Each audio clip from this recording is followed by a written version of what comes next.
ស្ងាត់នីមាត់ទន្លេកន្លែងគូស្នេហ៍ធ្លាប់មកកំសា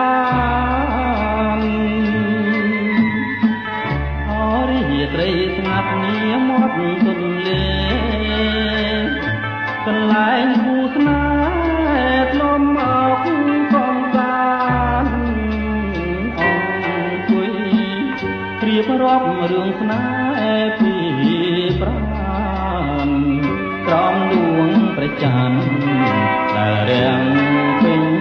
វងដើមដងដកទេទៀតទៅមាត់ស្ទឹងជាដួងព្រលឹងខ្ញុំនឹងវល់ល្អដើមដងដកទេទៀតទៅមាត់ស្ទឹងជាដួងព្រលឹងខ្ញុំនឹងវល់ល្អដងអើយដងទេកុំរេសៅ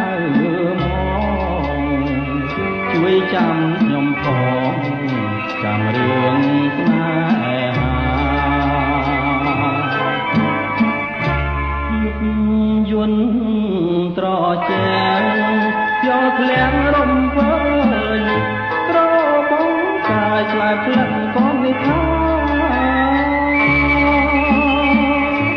ក្លិនតាចំពេញក្លិនព្រៃជីវ៉ាជីវិតស្នេហាប្រាថ្នាគ្រប់ជាតិគូខ្ញុំបើព្រាន់គឺព្រាត់ដោយកម្មមិនមែនចិត្តនាំឲ្យខ្ញុំឃ្លៀងឃ្លាត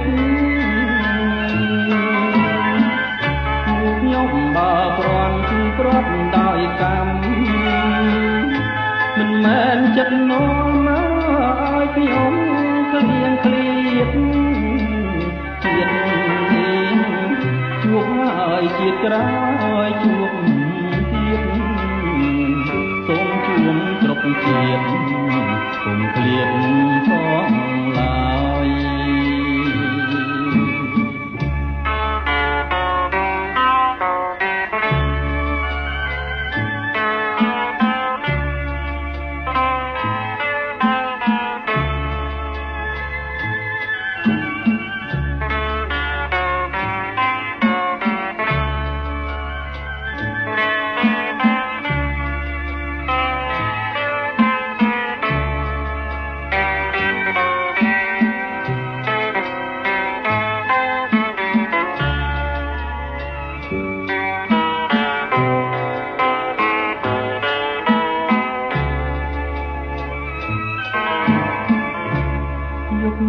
យន្ត